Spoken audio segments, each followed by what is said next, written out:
નમસ્કાર, હું હર્ષ Rathod, DNA news ગુજરાતમાં આપનું સ્વાગત છે। સમાચારની શરૂઆત કરીશું લખપતથી। લખપત તાલુકાના સાગર કાંઠેના લખીબેટ અને ભક્કલ બેટ પરથી 7 ચરસના પેકેટ બિનવારસી હાલતમાં બીએસએફની પેટ્રોલિંગ ટીમને મળી આવ્યા હતા। નારાયણ સરોવર પાસે આવેલ લખી અને ભક્કલ બેટ દરિયાઈ વિસ્તારમાં બીએસએફની પેટ્રોલિંગ દરમિયાન કુલ 7 જેટલા ચરસના પેકેટો મળી આવ્યા।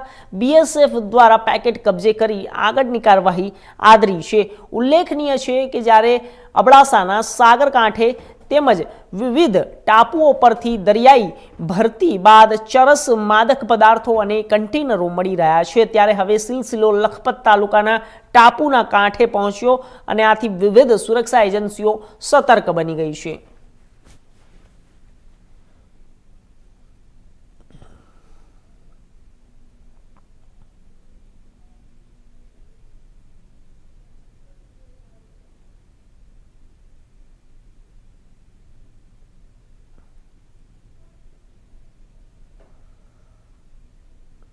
સુરત જિલ્લાના પોલીસ વડા હિતેશ